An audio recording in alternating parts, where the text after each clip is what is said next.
Members, this is the appointed time. We have a quorum. Let's call this meeting to order. We have a 4-hour meeting today. At about 4:30, at the appropriate moment, I will allow a break, and let's invite the administration to come in first.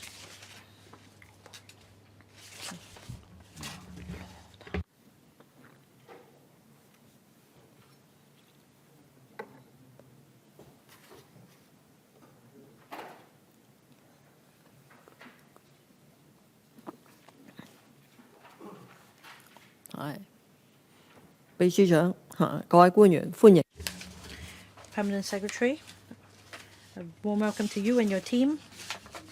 We will take a break at about 4:30. We have a 4-hour meeting today.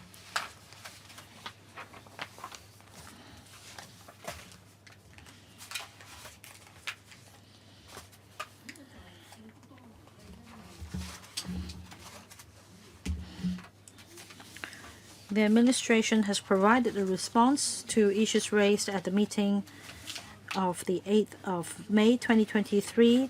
The list is CB bracket 1493/2023 bracket 01, and the response is CB bracket 1499/2023 bracket 01.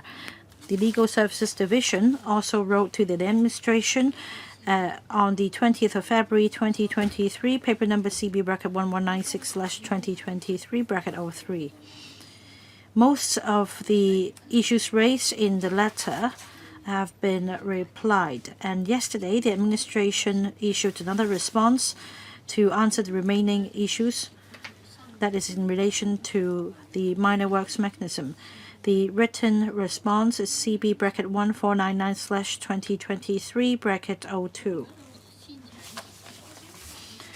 So without further ado, I will invite the administration to walk us through CB bracket 1499/2023 bracket 01. We will wait until we examine the provisions relating to the Foreshore and Seabed Reclamations Ordinance before we go through the other paper 499/2023 bracket 02. Members, if you wish to speak, please press the request to speak button. PS, thank you, Chair. Like the Chair said, we issued 2 papers yesterday. The first paper is a response to the issues raised by members at the last meeting on the 8th of May in relation to the Land Resumption Ordinance.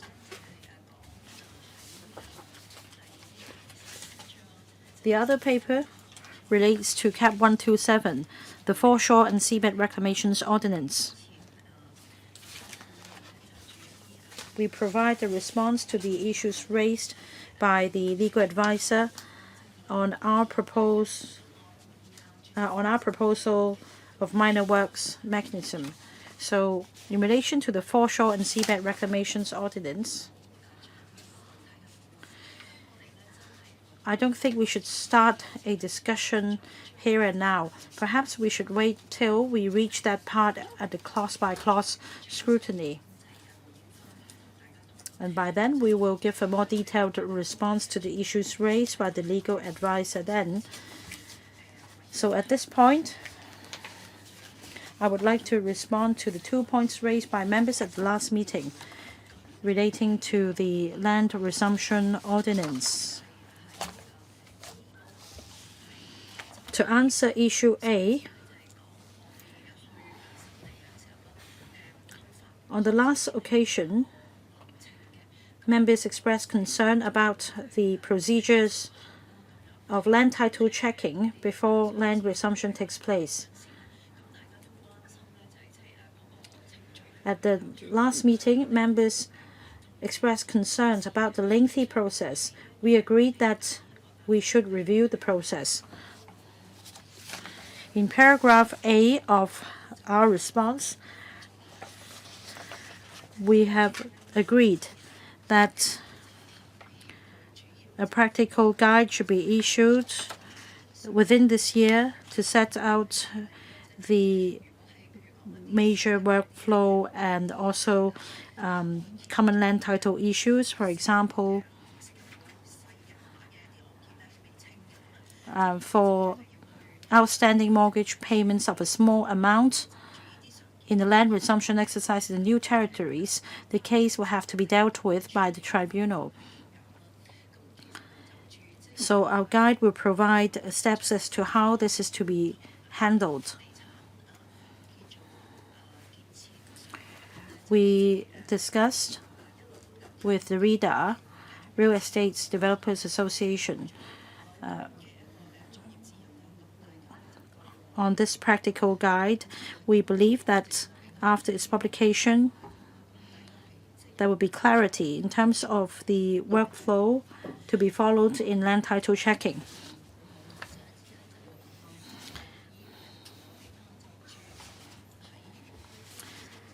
Members also asked another question at the last meeting in relation to previous case authorities of land resumption and whether the court has given any guidance on the phrase public purpose and whether this should be incorporated in our bill. And we also have provided a response in Part B, paragraphs 2 to 9 of our response. The case was taken to court and then all the way up to the Court of Appeal and Privy Council. The appellant judge indicated the court's view in relation to public purpose.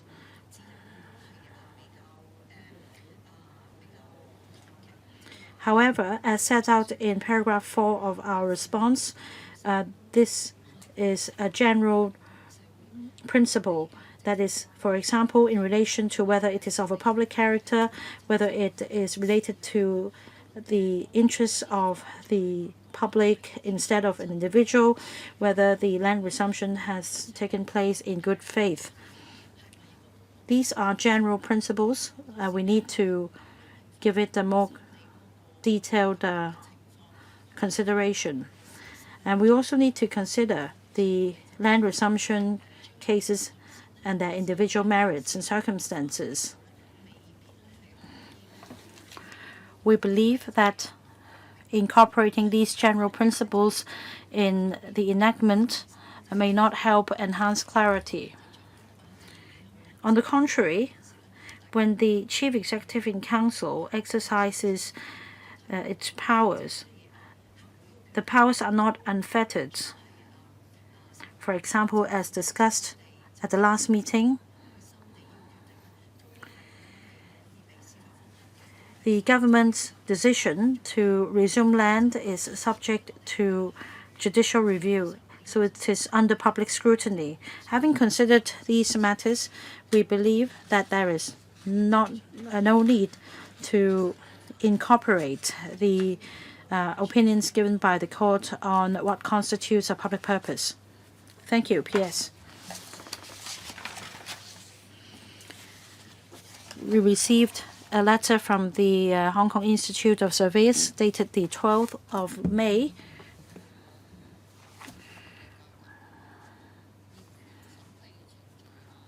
In terms of land title checking, compensation amount, and the calculation of ex gratia allowances, I believe you will give a due response to these matters. Yes, we will give a written response. We've read the letter from the Institute of Surveyors as well.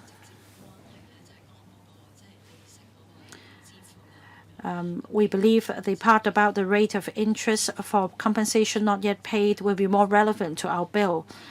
As for other matters, they relate to, say, the compensation amount in the land resumption exercise, and also land exchange and its lease modification and the valuation. The Institute has offered their views. However, they don't seem to be directly related to this bill, which focuses on streamlining of procedures.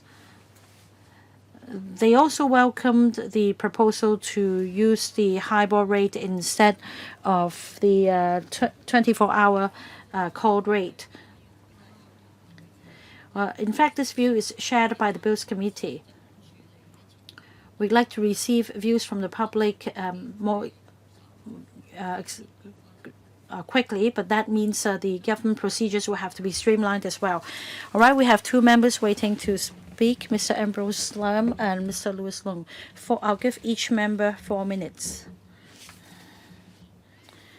I understand from the Permanent Secretary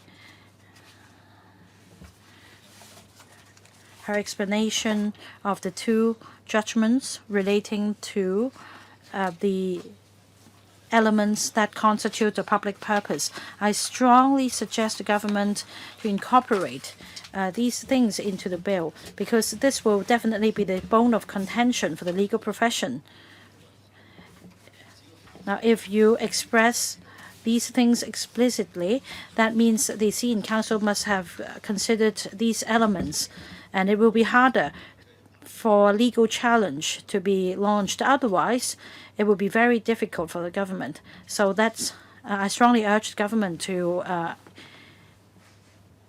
express them explicitly. Any thoughts? P.S. I thank Mr. Lam for your comment. I understand where you come from. In fact, we've given it some thought as well. Apparently, the Court of Appeal provided guidance relating to the phrase "the public purpose," but it is quite generic.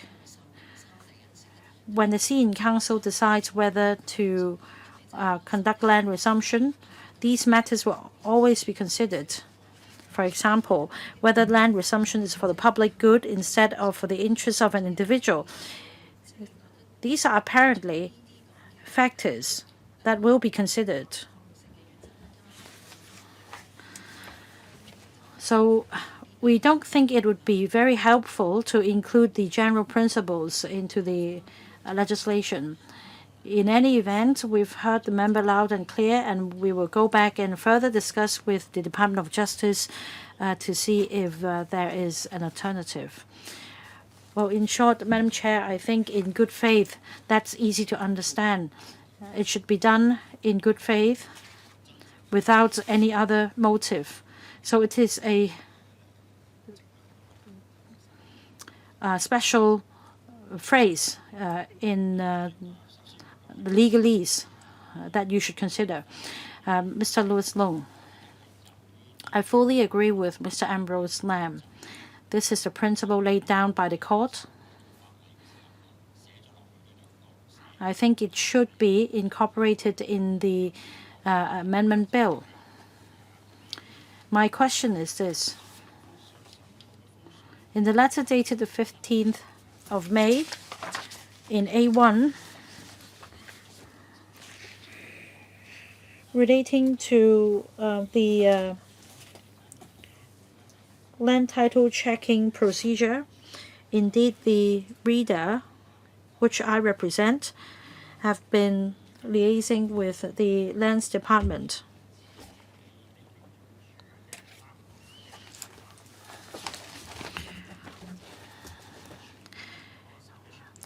In the latest submission to LACO, Land Advisory and Conveyancing Office, dated the 19th of January, and it's been a few months since then. We're in May, and we have yet to receive a reply from LACO. I don't know whether this has to do with the retirement of the deputy director.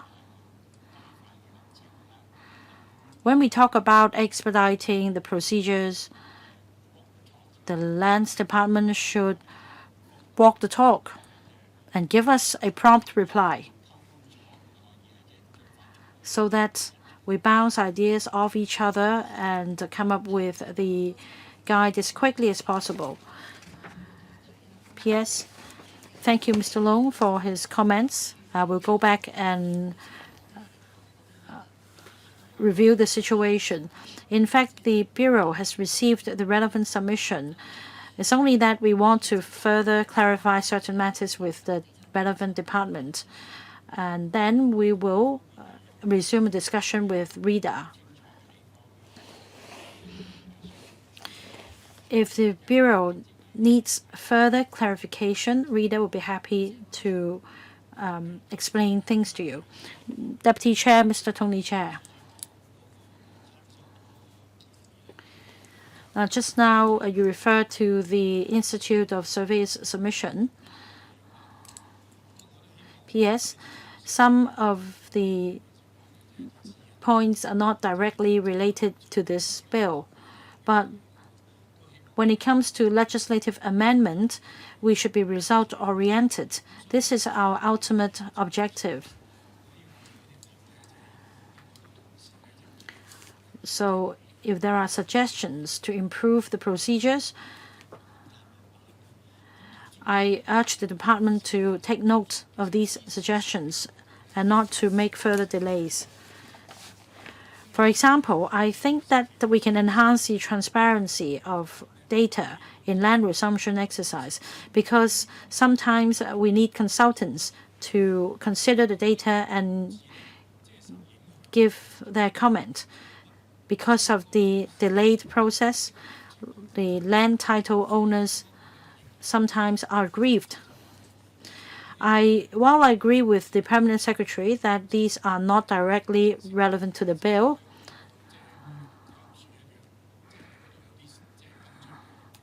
I do hope that the Town Planning Board or perhaps the Planning Department should follow up on these suggestions. There is a shortcoming. At this point,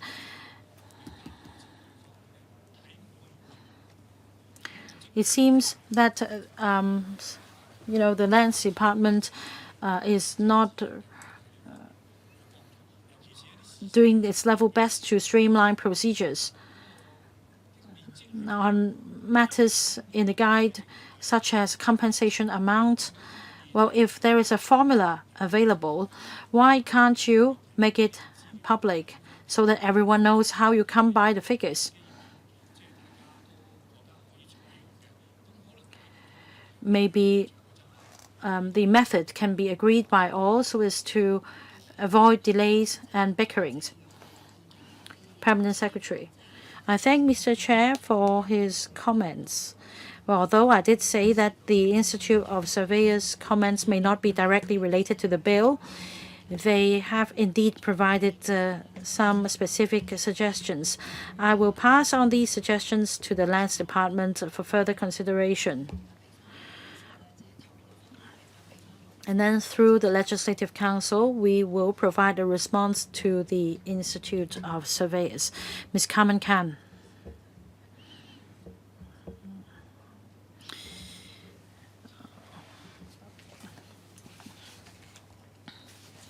I heard the Permanent Secretary's explanation on whether the case authorities should be incorporated into the bill under the new Section 22G. This subsection D is actually the same as 22G. It was amended in year 2000. And in the last amendment, the Privy Council's judgment had been handed down.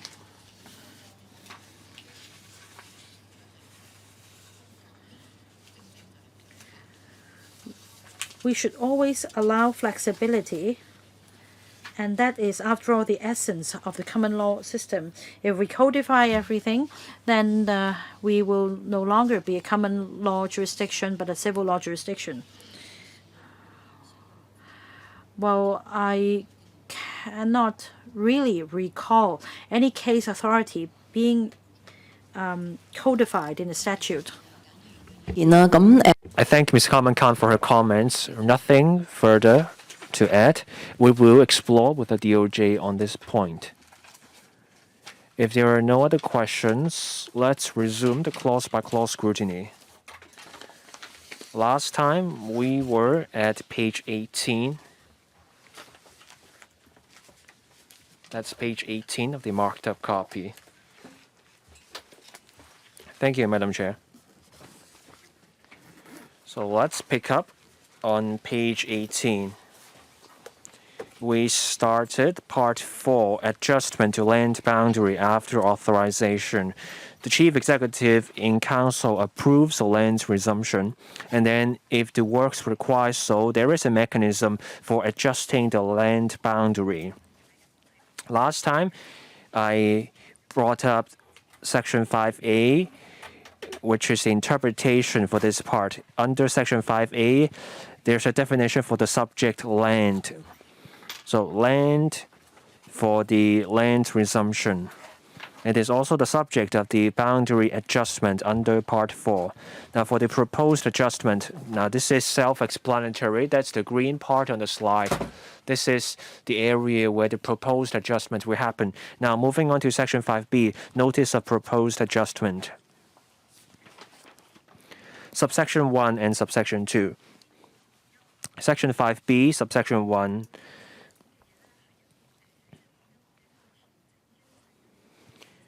The idea is that the two subsections will apply at a certain timing. Let's refer to the slide here. Now, once the CENC approves the resumption, at any time we can adjust the land boundaries. This can happen after the approval of the CENC, so that's the solid green line. Or it can happen at some point after the resumption is ordered. So that's the second solid green line on the slide. So that's section 5B, subsection 1, bracket A and bracket B. Subsection 2.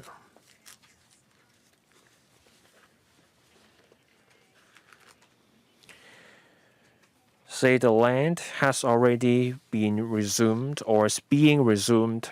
This means the land is either being reverted to or has already been reverted to the government. Then the adjustment cannot happen on those sites. Land that has already been resumed, that has been reverted to the government, we cannot put the clock back, so we will not rewind the process. After the reversion happens, compensation is well underway. At that point, it may cause trouble for the landowner and will cause confusion. Now, it's okay to resume more land, so that's where the adjustment mechanism kicks in. Now, subsections 3 through 5.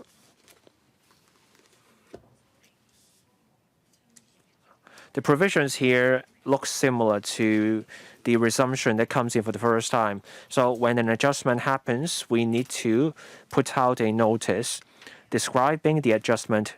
There also needs to be a plan letting people know what exactly the change is. And then it also sets out ways in which the government has to let the public access the plan. And then there's also the recommendation that the adjustment proceed in parallel with the town planning process. If the town planning process happens, this adjustment can be announced in parallel. Let's move on to the next page. Section 5C. Objections to the proposed adjustment.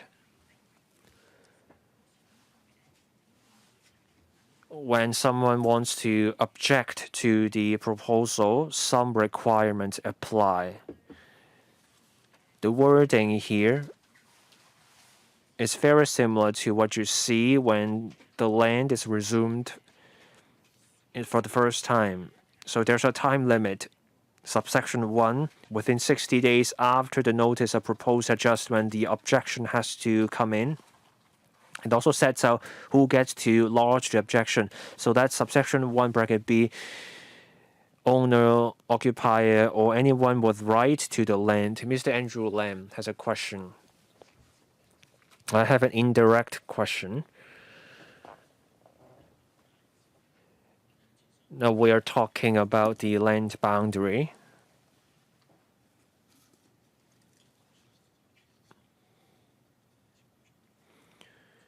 Now we don't have a territory-wide plan or map setting out all the boundaries.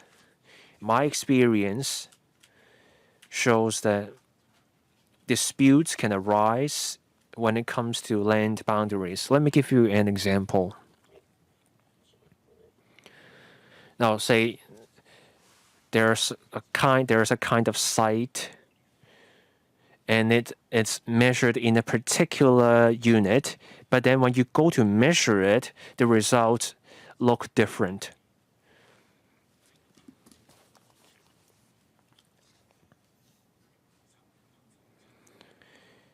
In this process, a landowner may dispute the land boundary. So the question is, when a dispute arises, what's the mechanism like to resolve the dispute, and how are such disputes, or how have these disputes been resolved in the past? Permanent Secretary. Madam Chair, the Lands Department will take the question, Ms. Lily Chiu. Now, when we put together a plan for land resumption, the land surveyors go through the records, especially the records from LACO or the Legal Advisory and Conveyancing Office. We verify the boundaries and the area of the site. There is a thorough process in which we examine the records. So we set out the boundaries and the area of the site to be resumed. So the information is clearly presented on the plan for the resumption. That's our standing practice.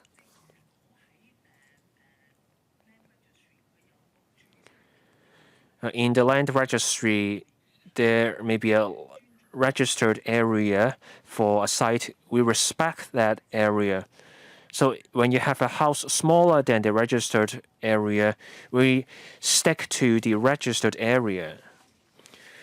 Briefly speaking, so there is already an area and the boundaries information that is already clearly set out in the plan. So if the landowner takes issue with the area or the boundaries, then for us, we offer the compensation based on the registered area because we don't want to hold up the compensation process. So we offer the compensation first as long as the owner accepts it. But then the owner has the right to submit the area that the owner believes is right. In that case, evidence is needed from the owner because we have already done our part in examining the information. Now, if the evidence from the owner is accepted by the government, that means there is a shortfall in the compensation, and then the government will offer compensation to cover that shortfall. Many years ago, we had such cases, but those cases were few and far between. In terms of the area and the boundaries we set out, the owners tended to accept them. We are transparent with the area and the boundaries. They are set out clearly in the plans used in the resumption. Mr. Andrew Lam. I get the workflow. Of course, large-scale resumptions happened, but I believe we will see more resumption exercises more frequently.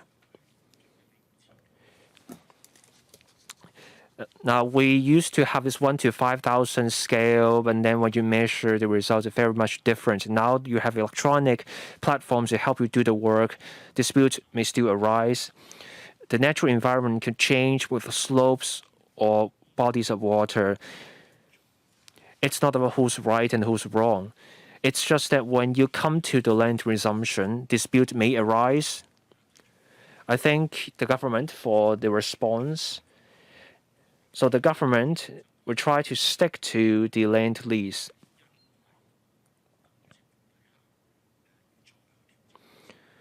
Now, I don't think we will very often see adjustments need to be made to land boundaries just because of that.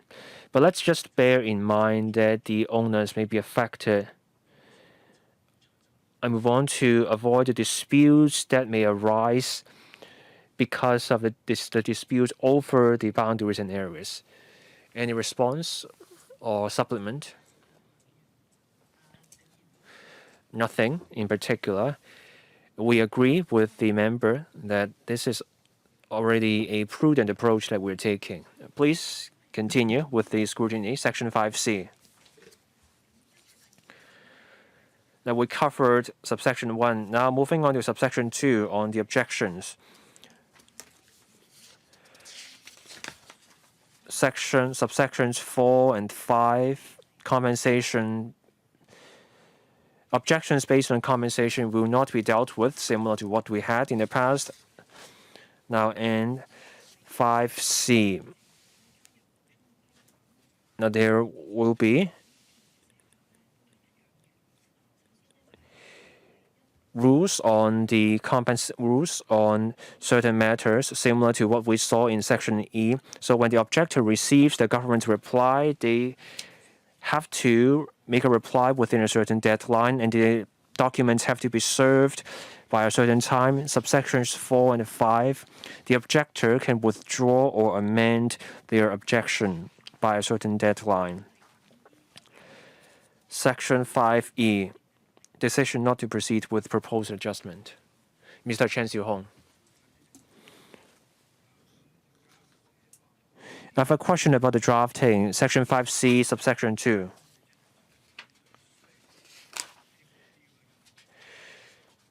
Objection from an objector. Why does the Chinese wording here is drafted in such a convoluted way? Why don't you just go ahead and say when the objector lodges an objection in the Chinese text? Because there you have a bracket that reads objector. Now we're talking about objectors under different mechanisms. From sections 2A to 2H, that's a situation where you resume the land for the first time. And then when it comes to section 5C, that's the adjustment mechanism. To avoid the confusion between the first-time resumption and the land boundary adjustment, you need to make a distinction. Objectors in different scenarios are dealt with differently. So here, in this part, we say the person making the objection, bracket objector.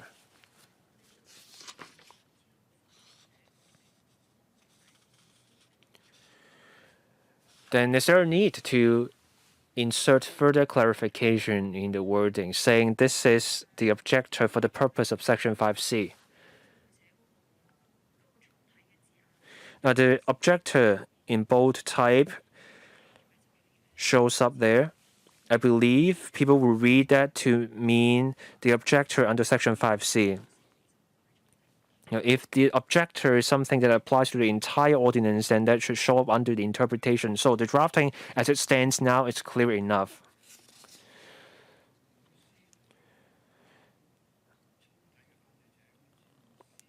So the word objector in bold type here refers to the objection under section 5C. The person making the objection, bracket objector. So the objector here refers to those or someone not lodging an objection under 5C. Is that the case? Yes, that is the case. Next, Mr. Louis Long.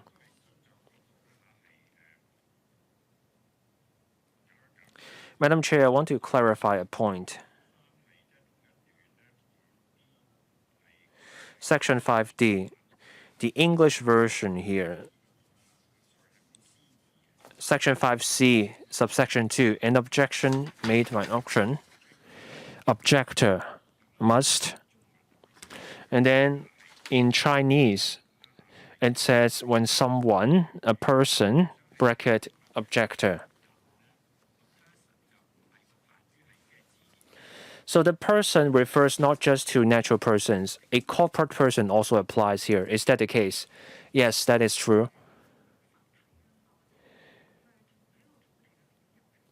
as long as it's a legal entity with any kind of right to the land, then we take a lenient approach to the matter.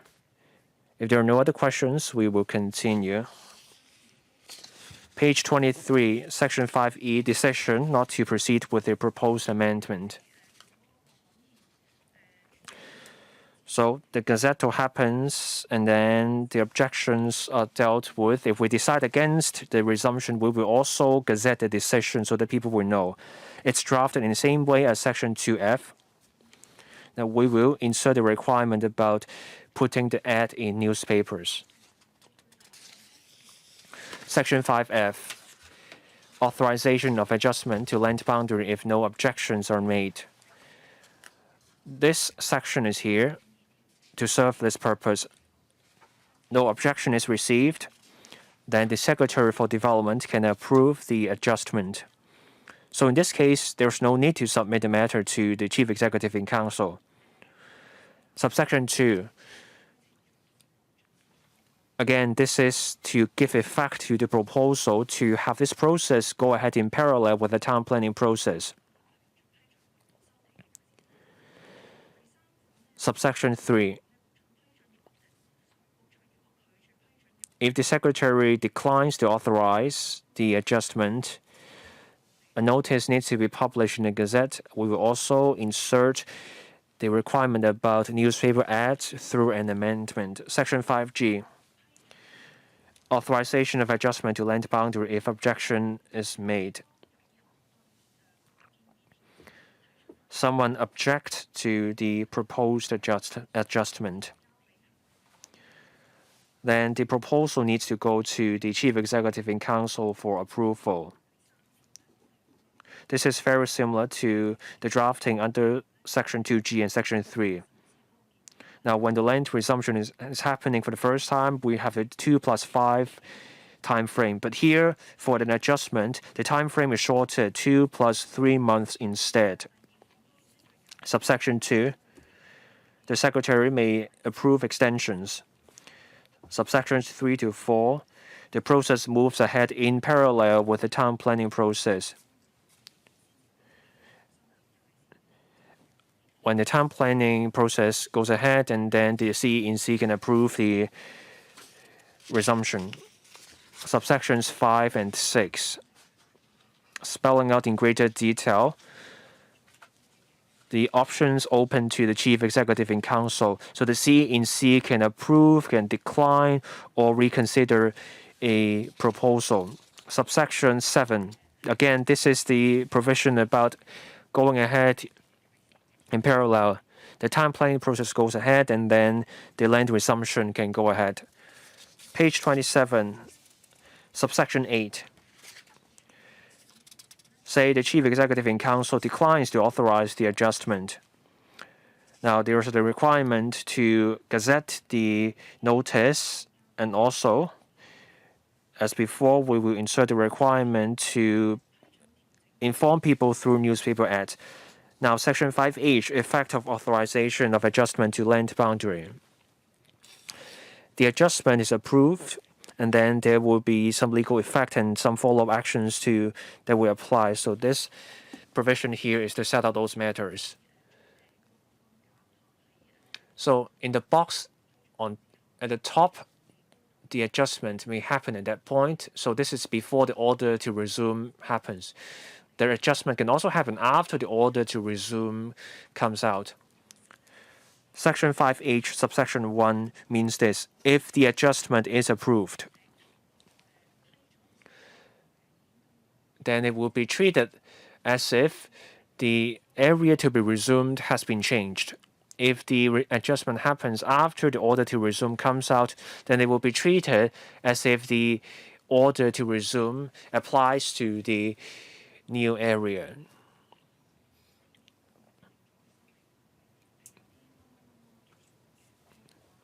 Because for an area to be assumed and the area is already and the decision is already approved, there are owners in the adjacent site. With this change, we need provisions there to reflect the new area to be resumed, given the impact on the owners of the surrounding site. Now, subsections 2 to 3. These are the actions to be taken by the government. Subsection 2. Resumption is approved, but the chief executive has yet to make the order. Then the land resumption will proceed on an order as if the adjustment has already been made. Then on subsection 3, we will have to follow subsection 4 to affix the notices of resumption, and then the title will revert to the government. For subsection 4, as we mentioned just now,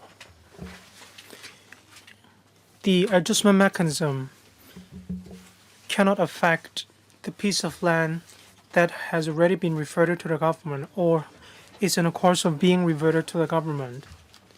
It cannot affect the compensation procedures that have been completed or that are being completed on page 29, mainly to add the title, no other amendments. On page 30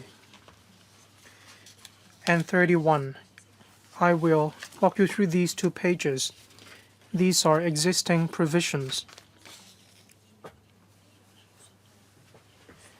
They also made reference to the word, the notice of land resumption. It empowers the government to put up the notice, after which the government can enter the premises or the land. The next is about the mechanism, that is the principles of assessment of compensation. It will draw the line on the date of the resumption notice. Other details about the mechanism are included, about different adjustment mechanism, different adjustment notice, etc.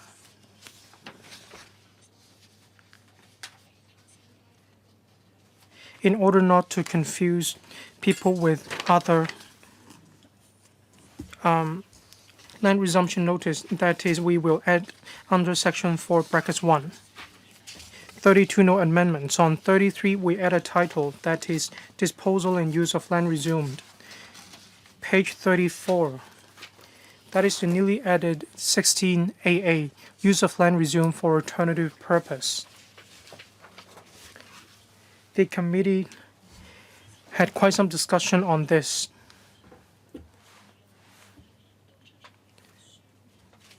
Regarding how to chart our way forward, we have also issued a reply, and I will walk you through the reply. In subsection 1, for any land that has been resumed, it can be used for any other purposes before the land is used for that public purpose. We will keep this provision regarding the duration of the public purpose and the official's rank. We will also make regulations in the administrative instructions or guidelines. Subsections 2 to 4, that is amending the public purpose after the resumption of land. We will cross out subsections 2 to 4. We agree for land resumed. We should stick to the purpose of the land that we have explained to the land title owner. There is no such need right now, so subsections 2 to 4 will be crossed out. Mr. Louis Long, thank you, Madam Chair. Regarding the crossing out of sections 2 to 4, I welcome this approach. Regarding subsection 1, it is about the temporary use. There will be administrative guidelines making regulations. When we incorporate it into the law, why will you use an administrative guideline? What are the shortcomings of incorporating it into the law? Thank you, Mr. Louis Long. As I mentioned in the committee meetings before, administrative guidelines also have a bearing. It provides transparency, and we will also make it public. We want to retain flexibility.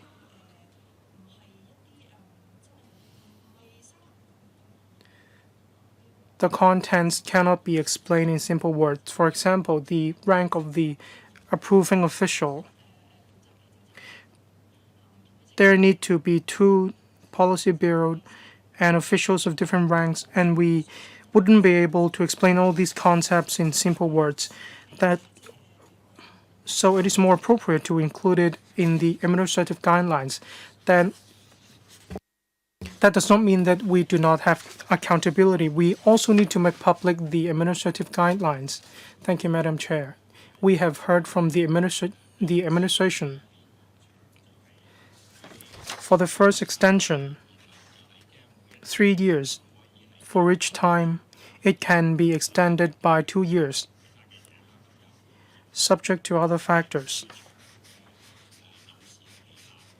There is no cap on the longest extension.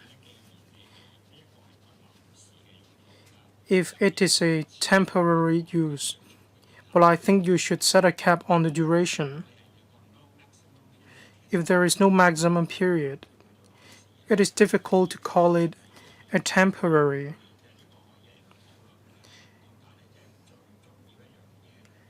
We can discuss the duration, 2 years or 3 years, but we need to set a maximum extension in order to decide whether it is a permanent or a temporary extension. What criteria do you have? What are the factors at play? Ms. Polly Chong. Thank you, Mr. Louis Long. Regarding your question, that is whether there will be a cap, a maximum duration. We did give it some thought, but the circumstances of different projects vary. If we set a cap across the board, probably some projects will need to take more time to be implemented. Then those sites will be vacated or will be left idle. In some new towns, when we carry out projects, we will also farm the land in parallel. For leisure and recreational facilities, probably they will need more resources before we have a timetable. We also want to optimize the use of land. There is a mechanism. First time 3 years, followed by 2 years at a time. The approving official will be a senior civil servant. It will be either a director or a permanent secretary. That is the highest ranking civil servant in the hierarchy. A review every 2 years gives them an opportunity to review the situation. It also gives them certain pressure. Then we can better strike a balance when it comes to, strike a better balance between retaining accountability and making good use of the land. In carrying out public works, there is a set of public guidelines. We need to consult the Department of Justice. It is not a set of law, but it is a document that restricts the work done by the government. We need to give effect to it in order for it to be effective. Mr. Lam, Ms. Carmen Can, thank you, Madam Chair. For 16AA subsections 2 to 4, we welcome the withdrawal of the original arrangements. Thank you for taking our reviews on board. Regarding 16AA(1), we have been examining statutory procedures, but there are also administrative procedures or guidelines.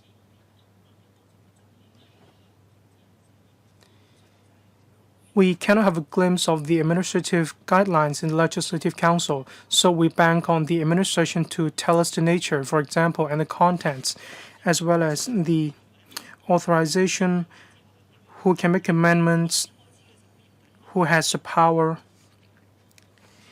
It may be strict at the outset, but how can we monitor the situation? It's a question of chicken or egg situation. There are also circumstantial factors, and it is difficult to pinpoint what does "before the land is used for that public purpose" mean. There are two different parties. For long-term purpose, permanent purpose, or temporary purpose, different departments will have to coordinate with each other. Is there a skeleton, a framework, so that we can take it step by step? To explain the nature of the administrative guidelines, the administration said that they would consult the DOJ. It is not an ordinance per se. It is not subsidiary legislation either, nor is it noticed by Gazetted. It only has a restrictive effect on the government.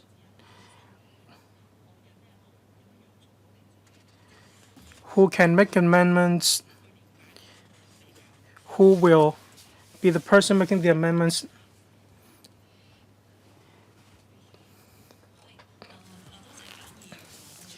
Thank you, Ms. Carmen Can. That is indeed a good suggestion.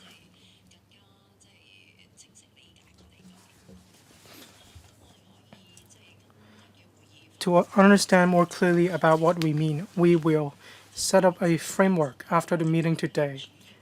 That is, what are the main components of the guidelines?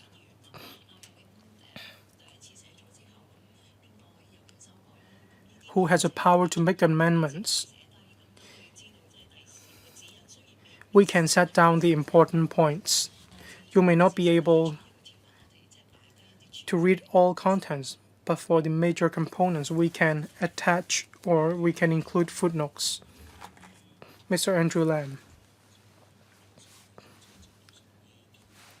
The government has taken the pulse of the public, has taken on board different views, hence the decision. We support this practice.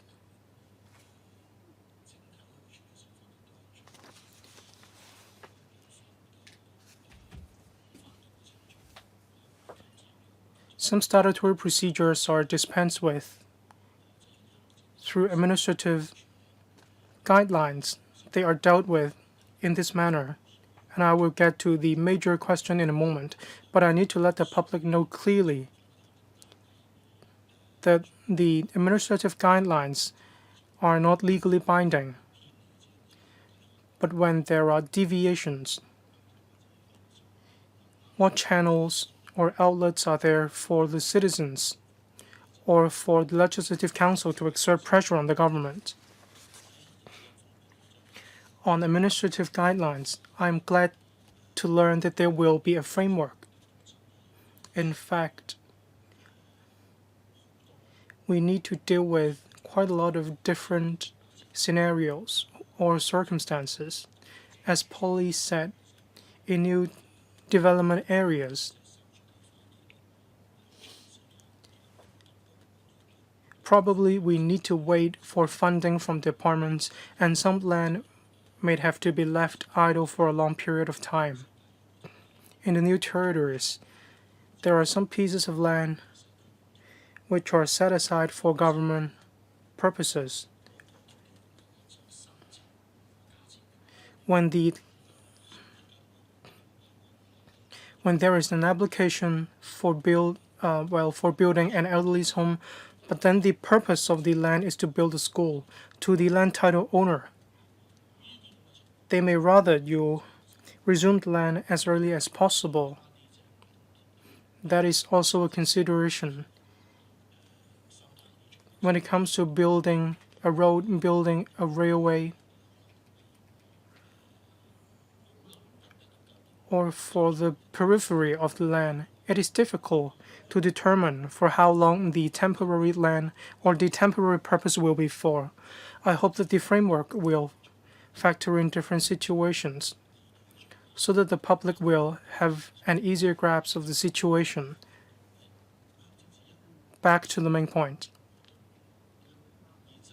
On the administrative guidelines, it is in fact not ordinance. When they all become administrative guidelines, is it necessarily faster? That is a matter of resources. From the perspective of monitoring or the industry, I'd also like to ask the DOJ and legal advisor, when we deviate from the guidelines, what exactly can the public do at law? I'd like to know more about this. Any response? Thank you, Madam Chair. I'll try to respond to Mr. Andrew Lam's question. When there are administrative guidelines, in our experience, when the government did not work according to the published administrative guidelines, then the government is subject to judicial review. Indeed, there were previous court decisions that the government lost in the lawsuit. When the government did not work according to the administrative guidelines, I'd like to say that administrative guidelines are legally binding, and we tread very cautiously. We will not easily deviate from the administrative guidelines. Anything else to add by legal advisor, please? Legal advisor. Thank you, Madam Chair. I agree with the administration's reply. When there are administrative guidelines and when there is a deviation, for example, when a certain rank of the official can approve, but then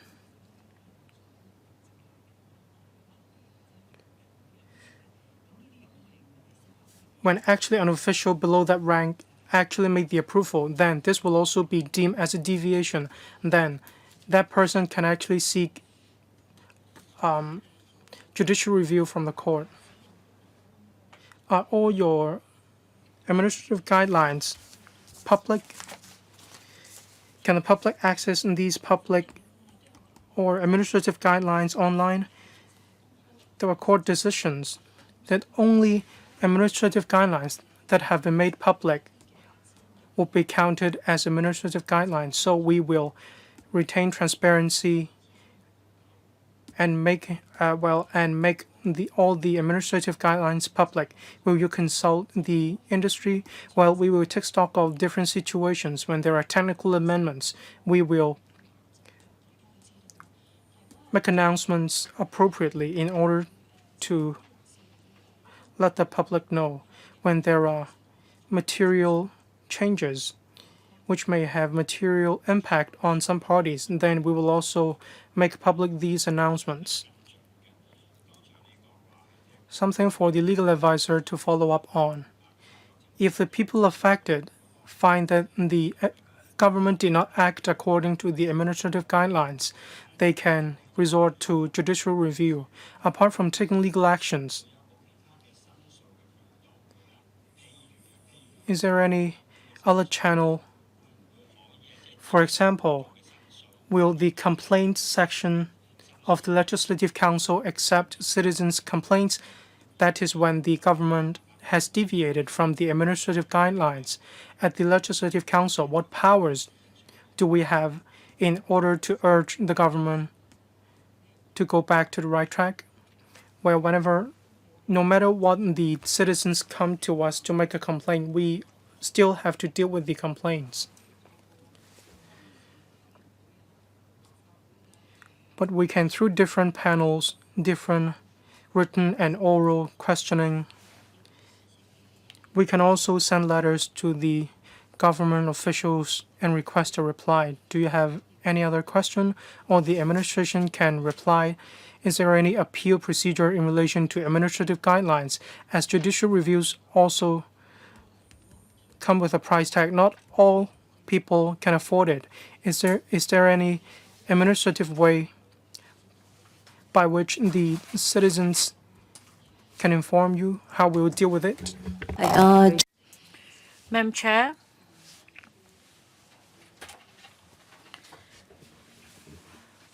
well, for the general public, I don't think they should immediately take the legal route. Instead, they could seek redress through Legislative Council. The other avenue is the Ombudsman. Every now and then, as a civil servant, we receive comments from the Ombudsman stemming from a public complaint, and we are required to submit a report. This is a highly transparent avenue. Mr. Andrew Lam. Well, I thank Madam Chair for asking this question on whether this set of administrative guidelines is in the public domain. I'd like the government to give an undertaking today. I understand that there are internal guidelines that are not open to the public. I just want the administration to make it clear. Ms. Carmen Can. I have a question for the legal advisor or for the Department of Justice colleagues. In English, I see the word government.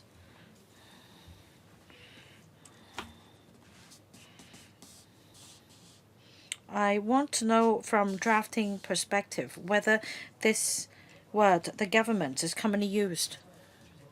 Who will take this question? Thank you, Chair. Thank you, Member, for the question. Government with a capital G represents the Hong Kong SAR government. In Section 3 of Cap 1, Interpretation and General Clauses Ordinance, there is the interpretation of the word government with a capital G, and that is Hong Kong SAR government. Chairman, if I may, we earlier discussed the party responsible for exercising this power and the rank of officials applicable. In other provisions, if the word government is used, is it that the same set of administrative guidelines will apply in terms of the department or rank of officials involved in the exercise of this power? I think there should be clarity. Cap 1 provides an interpretation of the word government. Now, is it that the administrative guidelines will refer to exactly which government official or which department will be involved? Who will take the question, please? Now, in other pieces of legislation, whenever this word government crops up in the administrative guidelines, there will be clear reference to the department, bureau, or the official involved. In this case, as we understand, members are concerned about the temporary use of the land resumed, we will make clear the rank of officials making the approval. This does not apply to every case, but in this case, we will give this undertaking. So if there are no other questions, we'll continue. Page 35, Part 7. Compensation or payment of compensation and interest. We will amend two existing provisions, 16A and 17.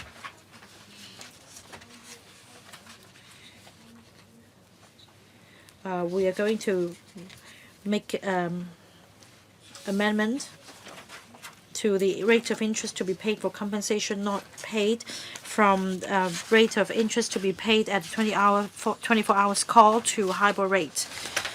16A relates to provisional payment. At present, before the government agrees with the land title owner on the compensation amount, or if the land title owner decides to seek compensation from the lands or determination by the lands tribunal, a provisional payment can first be decided. So 16A refers to the rate of interest to be paid. Subsection 1. after the land reverts to the government to the time when the land is finally reverted, interest should be paid, and the lowest of interest rate paid on deposits is 24 hours call, so on and so forth. We're going to delete this part and instead we'll add bracket A, reference interest rate, that is the HIBOR rate. In respect of a day other than a publication day, that is on a Saturday or Sunday where no HIBOR rate is published, the reference rate published on the last publication day before that day. Ms. Carmen Can. Where specifically does it say that a provisional payment can first be made out pending determination? Second, for the funding here mentioned, do you refer to the funding approved by the FC or the funding to be allocated by the responsible department? Polly or the PS will take the question.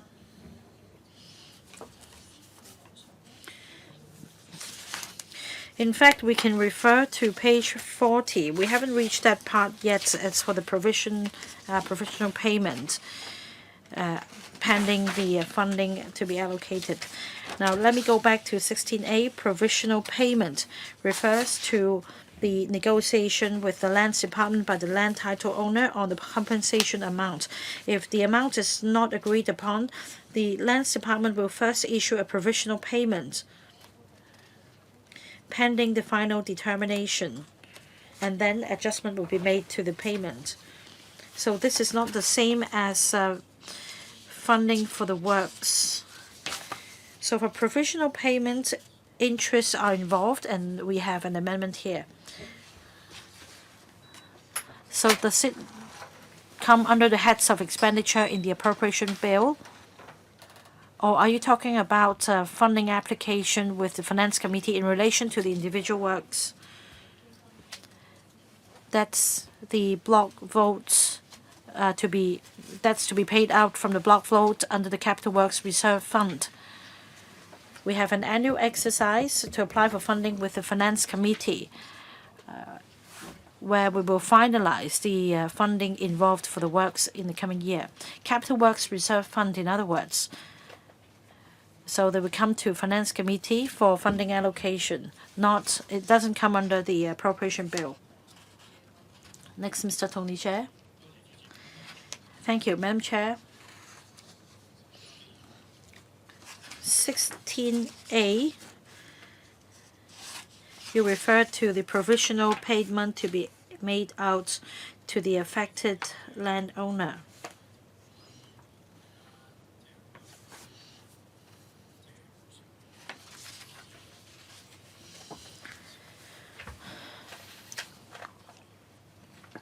Very often, as discussed before,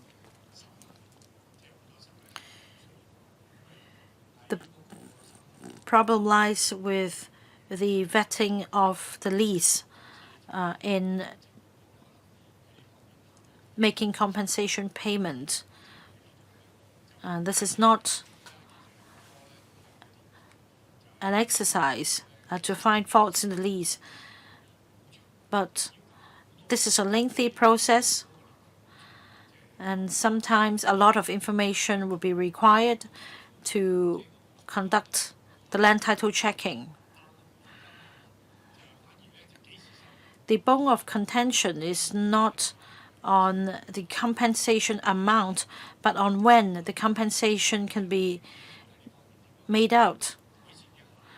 So as far as the administrative guidelines are concerned, you should make sure that this is rectified, because for the rate of interest, even after waiting for a few years, sometimes the affected only receive less than $1 of interest.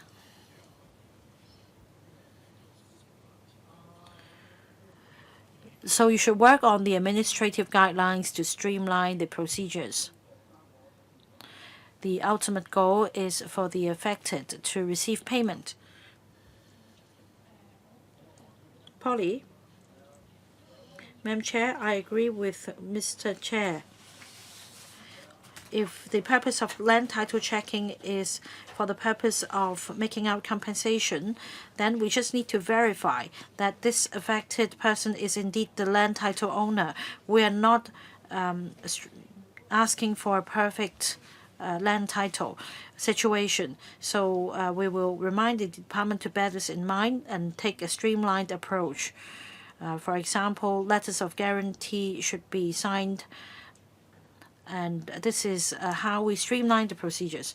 Ms. Doreen Kong. Thank you, Madam Chair.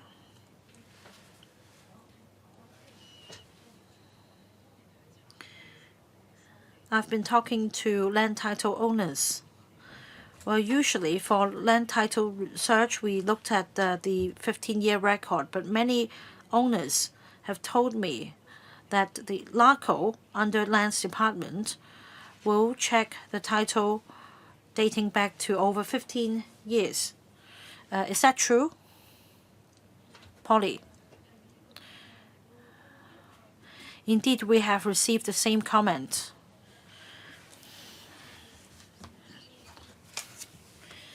We have a big team of colleagues responsible for checking the land titles, and we have different offices. Through the administrative guidelines, we seek to standardize our approach.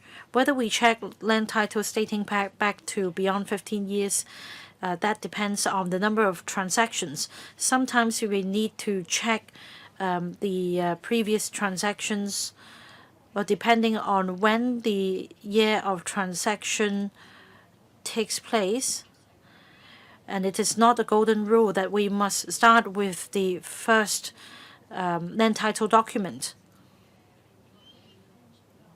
It depends on other factors whether we should restrict the checking to just 15 years from the date of transaction. This will be included in the administrative guidelines. Mr. Louis Long. I think that's music to my ear. If you are able to standardize your approach in land title checking, this can definitely help streamline the procedures.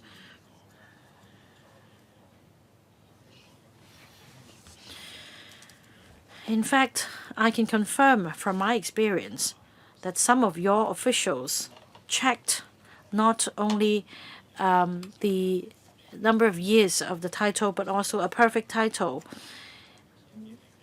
It is common knowledge that in the new territories,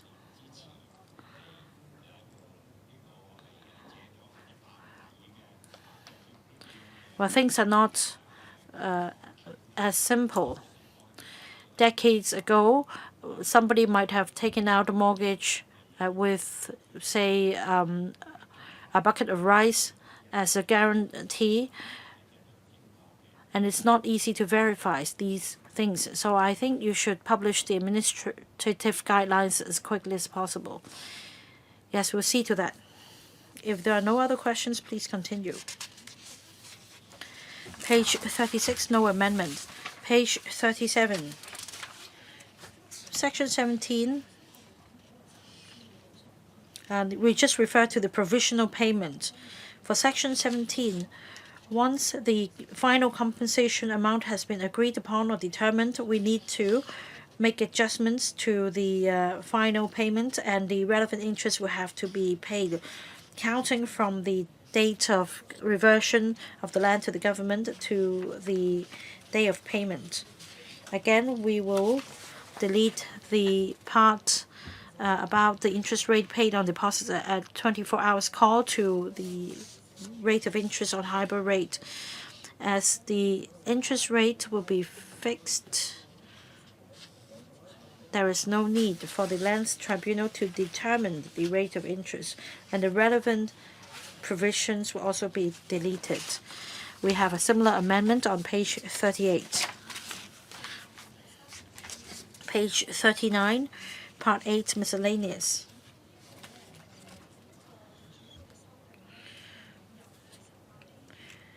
The first major amendment is to add 18 capital A, resumption of contiguous or adjacent land on application.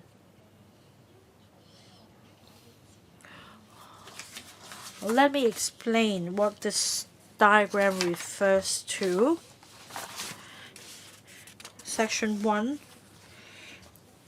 if a piece of land is resumed for a public purpose, that is resumed land, then the purple bit referred to as the relevant land contiguous or adjacent to the land that has been resumed, then the owner of this contiguous or adjacent to the land that has been resumed may apply for the resumption of the relevant land. Subsection 2, factors to be considered by the chief executive in granting the resumption order that is reasonably necessary to the use and enjoyment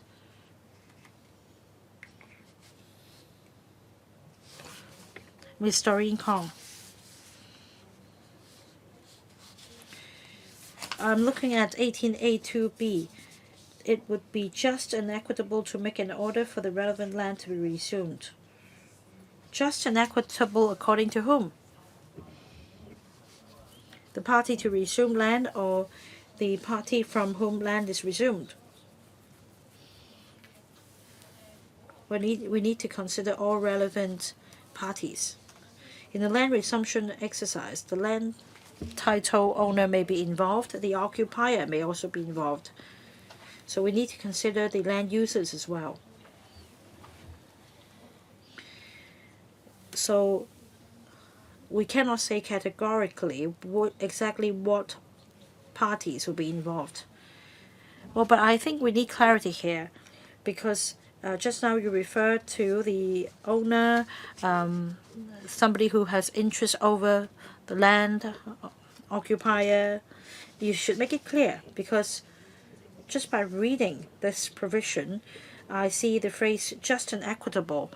You need to provide clarity here. And then, subsection 3, a person aggrieved may apply to the Lands Tribunal to review the decision.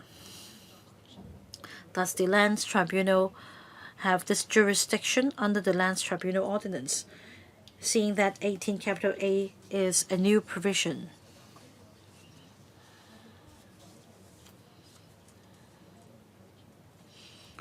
We copied the provision 18A from the Railways Ordinance and the Roadworks Ordinance. So the existing mechanism can be found in these two pieces of ordinance, and the Lands Tribunal has jurisdiction to handle these cases. So you will find the same mechanism in the Land Resumption Ordinance in 18A, right? Well, I also have a question. Here, you refer to the power to be exercised by the chief executive. In other words, does it mean that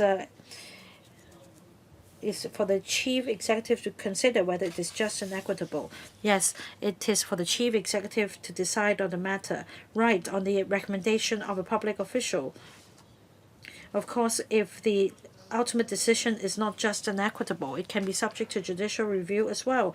As to the Lands Tribunal's jurisdiction, you talked about copying the same mechanism from the Railways Ordinance and the Roadworks Ordinance. That means there is no need to, or Roadworks Use and Compensation Ordinance, there is no need to make an amendment.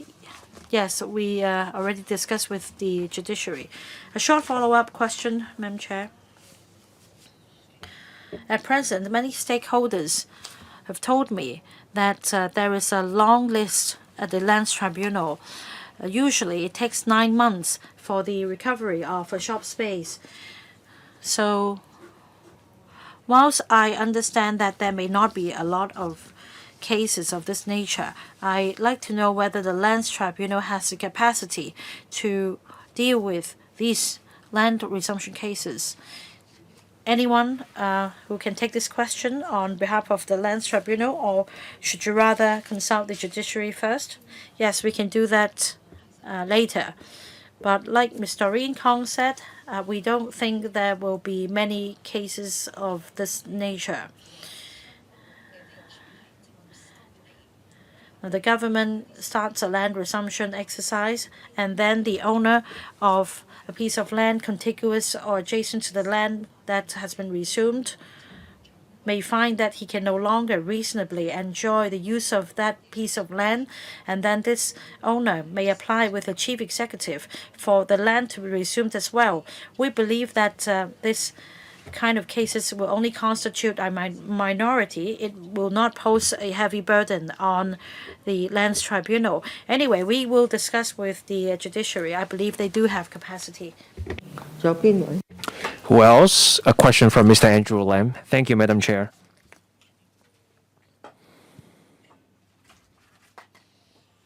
I don't have any problem with the principle of the provision, but there's a change in the context.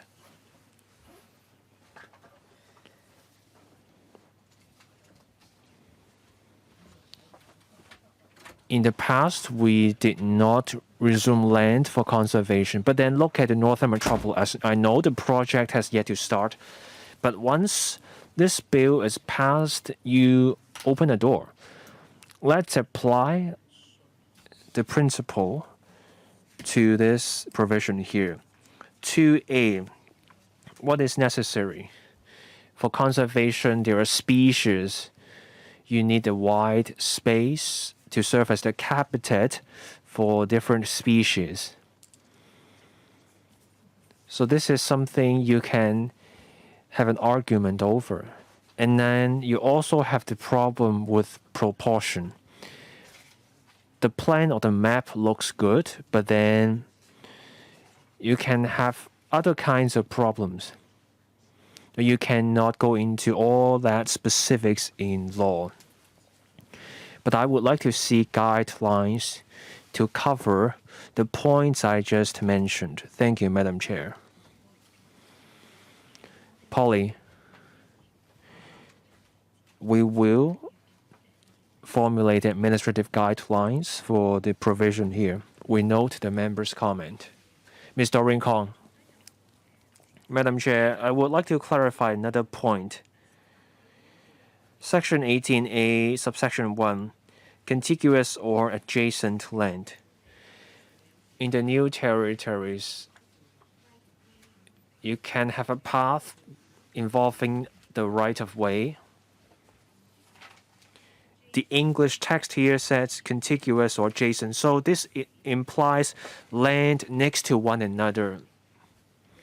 In the new territories, the plots may not share a border. They may not be adjacent in the strict sense of the word. Will those plots fall under this provision? Madam Chair, our intent is to cover the sites that are adjacent or contiguous, and there's a reason we propose this. Very often, we resume a site, and then the remaining land there is landlocked with no outlet through a path. Or the site resumed is used for the same purpose as the adjacent site. That's the kind of situation we want to cover. We don't want to see abuse of the mechanism too. Say you have another site at some distance away from the site to be resumed. So that's a standalone plot. So that will not fall under this mechanism. Madam Chair, there's a reason I put that question. In the new territories, you have a path with the right-of-way involved, or in other cases, the landlord may be hard to reach. They just happen to have a plot sandwiched between two plots to be resumed. That's why I put that question to you. But now I think the government has offered an explanation. Polly, indeed, as we have explained,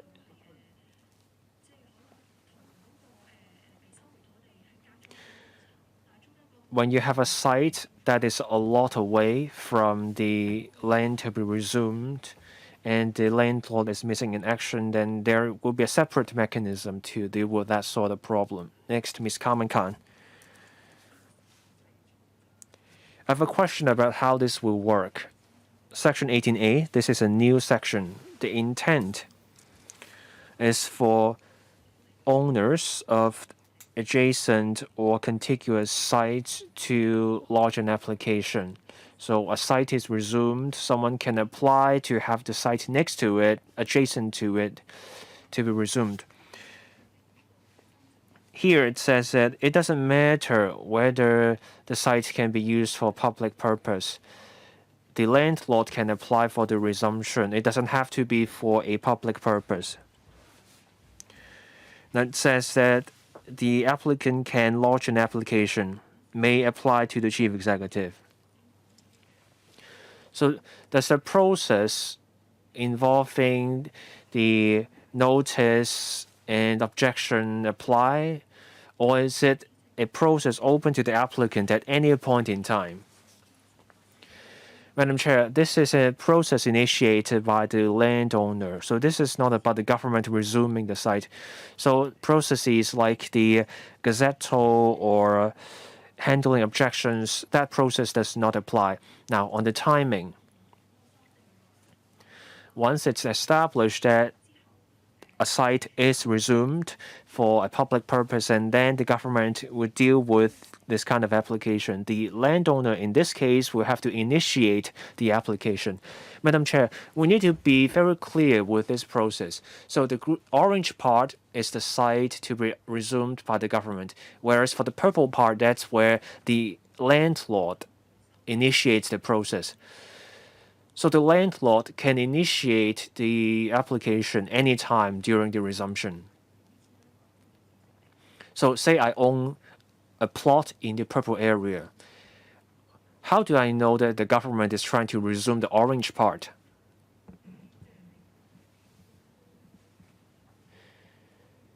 Now, notices will be affixed to the area in the orange part. If I own the purple part and I want the government to take my land as well, so now I can invoke subsection 1 of section 18A.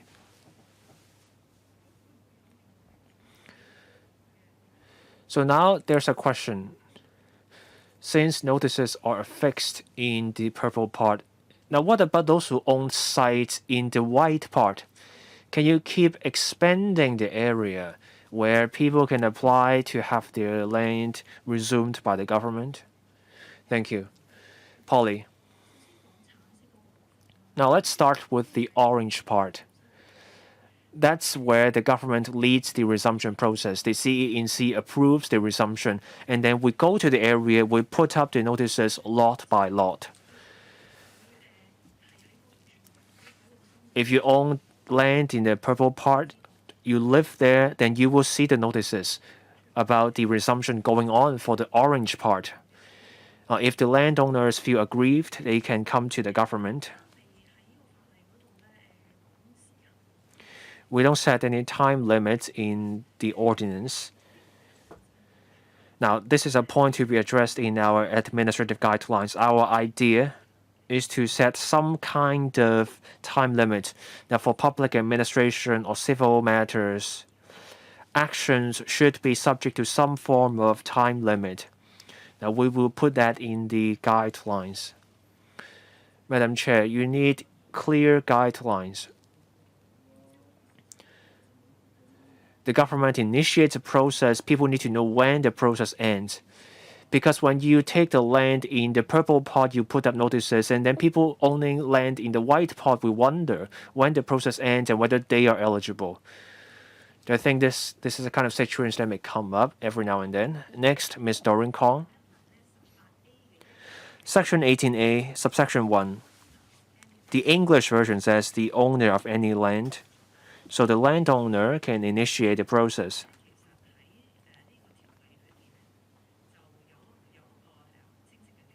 There's a definition on page 3. Owner does not include mortgagee in possession.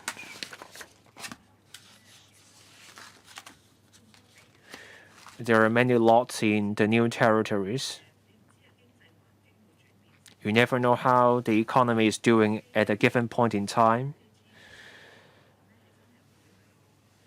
It could happen that the bank repossesses the land of a mortgagee.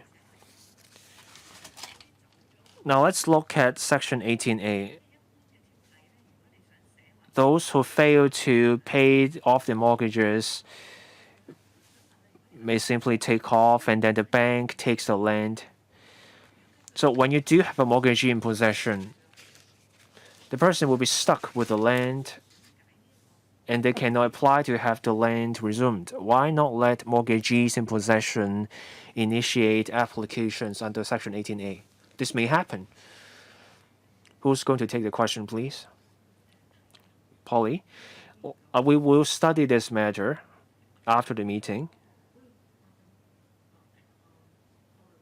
Legal advisor.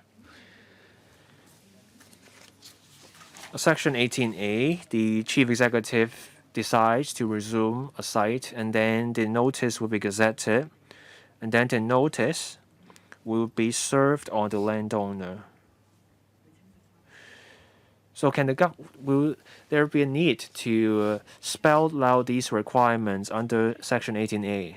Polly, indeed, as the legal advisor has reminded us, when the CE decides to resume a plot, the wording says the CE will order the land resumption. We have not spelled out the follow-up actions, so we will move a CSA amendment.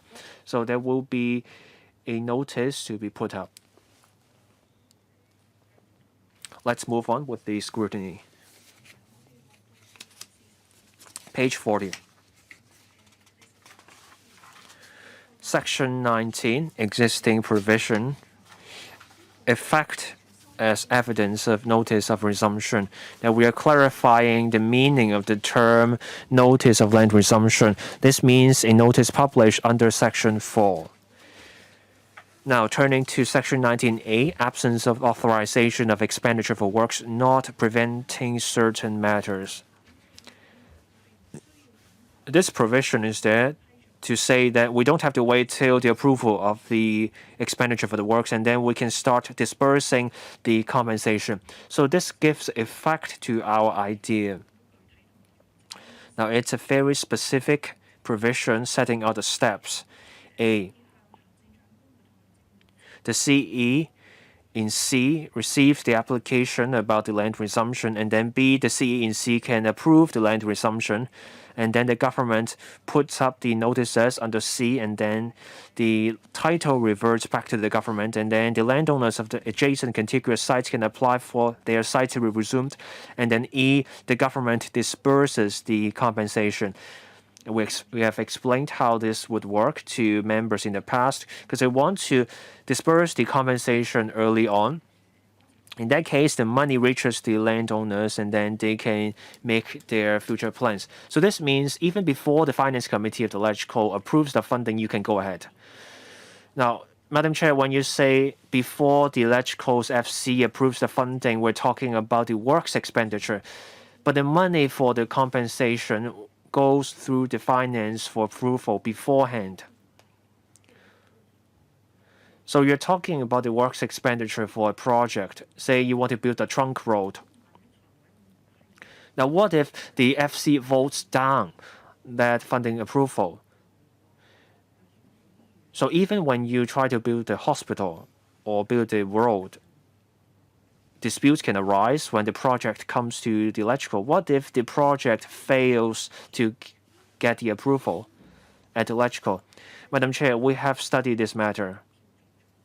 We're simply moving some steps ahead. When it comes to land resumption, even at an earlier stage, discussions would have happened. Land resumption happens at a fairly advanced stage. Before that, there is consultation, study, planning. By the time you get to land resumption, there is some public support before we get to this step. So you do not anticipate a rejection of the proposal by the time you go to LegCo. We believe that will be unlikely. We will also conduct ample consultation beforehand.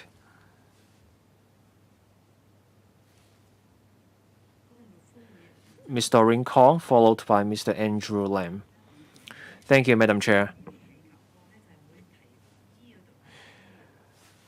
Subsection E. Any compensation, whether monetary or non-monetary, where in this ordinance refers to non-monetary compensation or other assistance.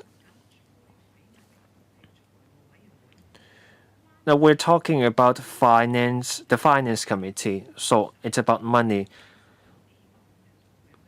But if we're talking about non-monetary compensation, then why is it under Section 19A? Indeed, the statute does not refer to the non-monetary compensation. Statutory compensation usually takes the form of monetary compensation. Here we put it there because we want to cover all kinds of compensation. So for relocation, for example, that can happen before the works expenditure is approved. To avoid doubt, we include non-monetary compensation there. Madam Chair, I sense a risk there. No reference to other forms of compensation under this ordinance. Of course, the government can have a separate mechanism for other kinds of compensation, but you are drafting the provision in broad terms. This is a new section under this ordinance, so that can give rise to a question mark. There is ambiguity. Can the government consider this matter? I have gone through the entire section. I don't see any other reference to non-monetary compensation. Something just doesn't add up for me.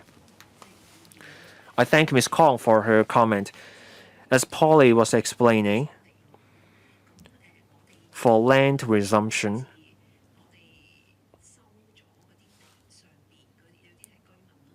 relocation needs to happen for the residents and the operators. Operators tend to opt for money.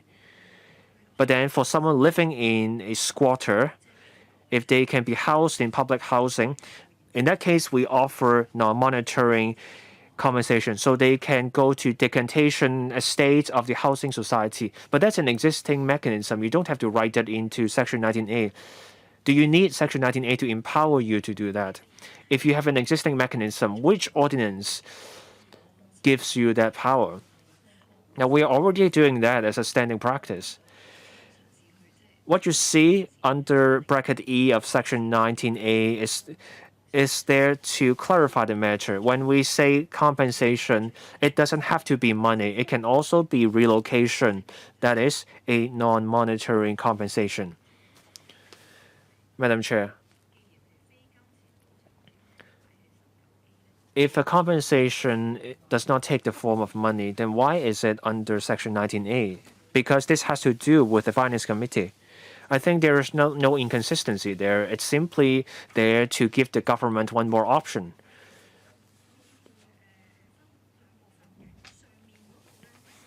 Madam Chair, you can look at this provision this way. The upper part of it has to do with the Finance Committee. So the works expenditure has not been approved under the Public Finance Ordinance. That means the project funding has not been approved by the Finance Committee. But then brackets A through E may not have to do with the Finance Committee because authorization of the resumption happens in the EXCO, Executive Council. Now, bracket E is there to avoid doubt. If it refers exclusively to monetary compensation, then dispute could arise. People may wonder non-monetary compensation may not be offered in advance.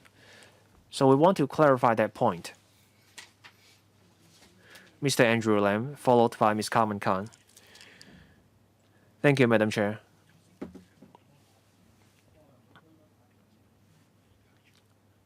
Now, I'm not sure if I got this right. Before the works expenditure is approved, all these options are open, bracket A through bracket E.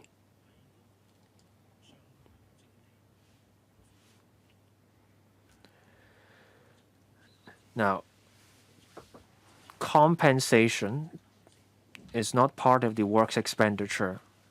That money is already approved beforehand.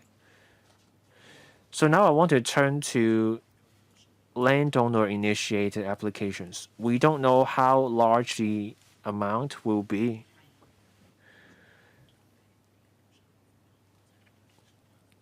the government approved money for compensation in the past, but then in the past, the government did not anticipate the amount of money needed for the landowners owning the contiguous or adjacent site.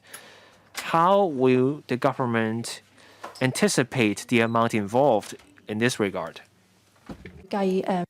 For the adjacent land, we estimate that there will be a certain weight. As member mentioned, is it possible that the parts in yellow and in purple are confused? They are mixed or they are interchanged?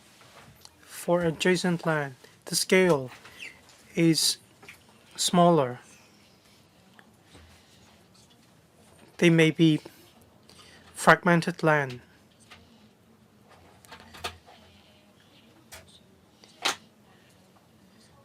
The block allocation is actually an estimate, and we will make the estimate when we have to disperse the ex gratia payment. We will not cut it too fine. We will make some buffer. So the contingency set aside may be able to cater to the needs of these people. I cannot imagine the way forward. I guess the contingency part actually has factored in different circumstances, and I hope that that will also be considered in the administrative guidelines. Ms. Carmen Can.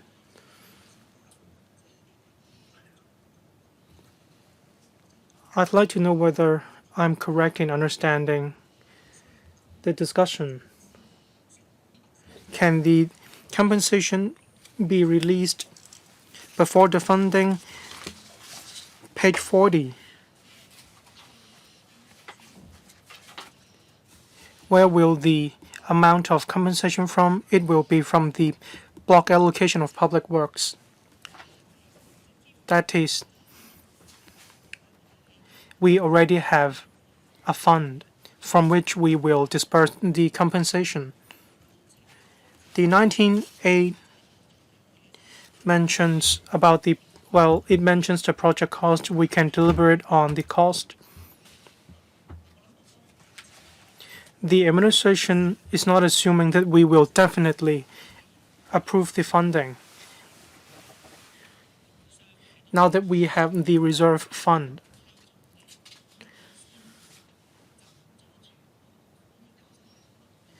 we discussed the issue of interest, and we are striking a balance. In 19A, whichever kind the compensation, A, B, C, D, or E, it will not be affected by the capital works compensation.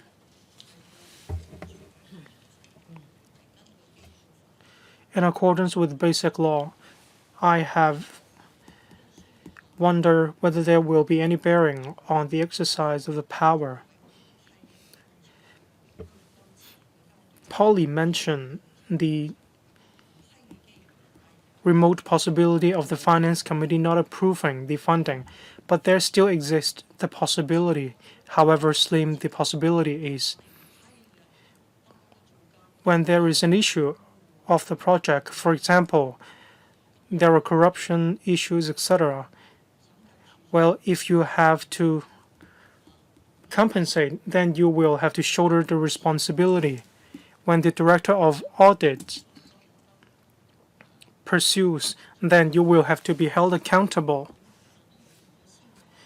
If you still have to press ahead with the compensation, maybe the Director of Audit will take you to task, and then you will have to be held accountable in the end.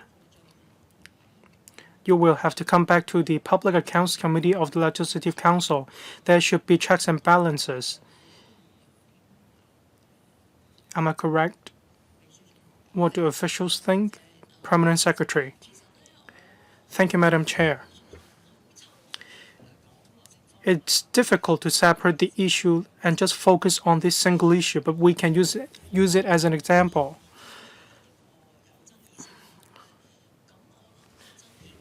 if that is a controversial project.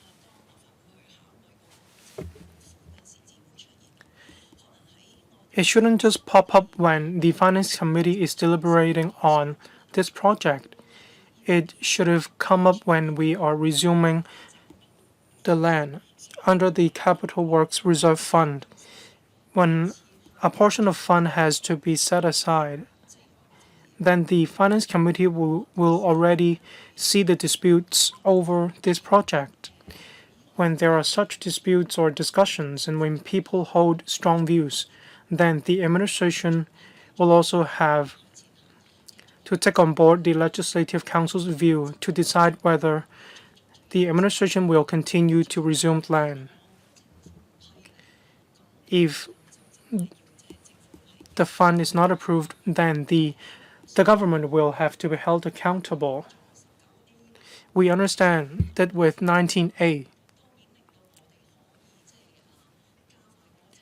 of course, we can expedite the work before Capital Works Fund. We can already compensate the people concerned, that is the operators, etc., when the government can resume the land.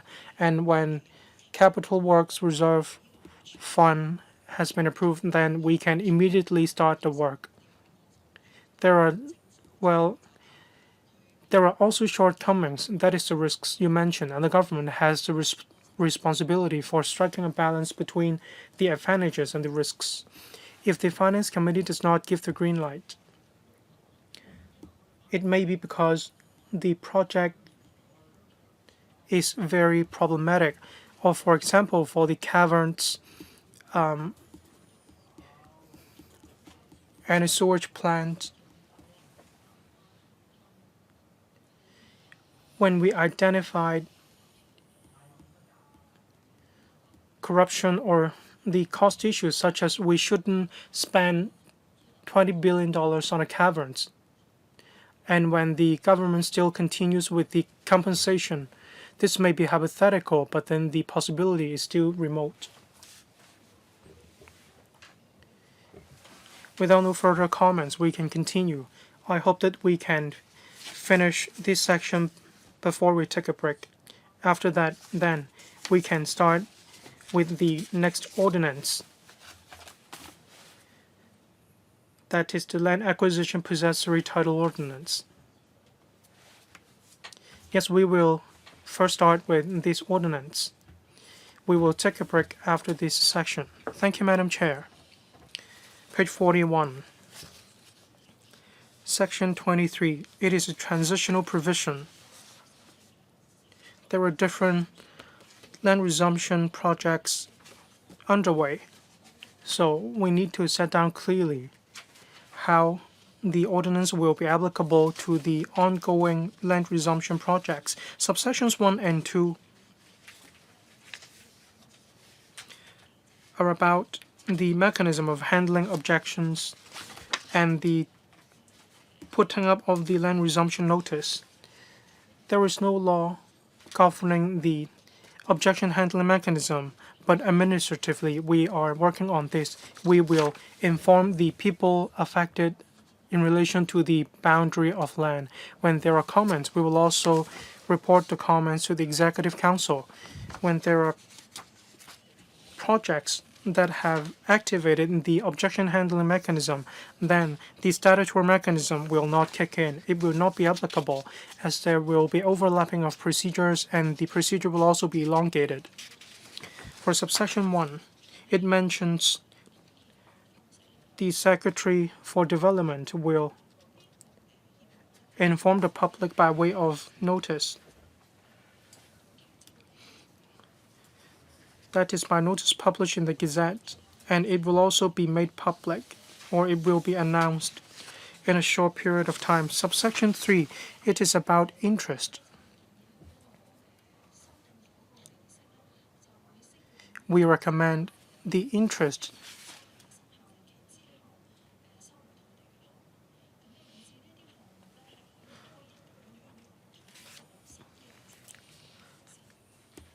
they will come in force immediately before that commencement date, continue to apply in relation to the compensation in respect of the resumption of the land as if sections 16 and 17 of the amendment notice had not been enacted.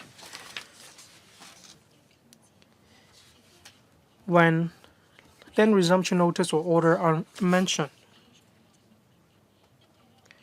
they will also be applicable to the land resumption projects taking place before that. We also want to benefit the land resumption projects that take place before that. We want the adjustment mechanisms to be applicable to land resumption projects that have been approved beforehand.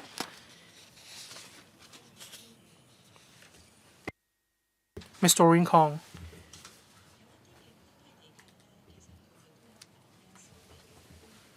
Well, for some land leases, that is, the block crown leases, it is actually quite common in some block crown leases in the notice or in the calculation of compensations. For the land resumption in block crown leases, how do we reconcile? Which one will take precedence? You usually invoke this ordinance in the new territories, and I am afraid that urban development will change as time moves on. So how can we reconcile? For block crown leases, especially for those old leases, there are resumption clauses. That is, the government can resume the land in accordance with the land lease provisions. These are something of the past. Usually for contemporary land leases, we do not have this in fact. Usually, we resume land in accordance with law. There is a mechanism about compensation. Otherwise, one can go to the land tribunal. We no longer use this. We will resort to another mechanism.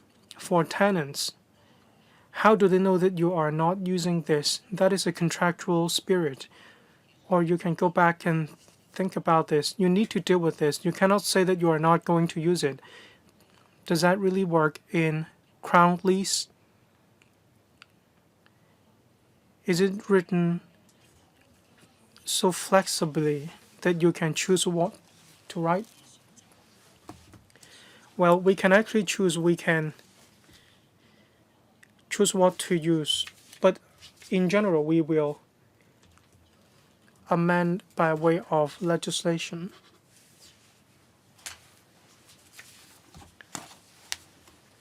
If there's none, we will come to an end with this ordinance. What about the English text? Usually we will leave it to the end. We will take a break for 5 minutes right now.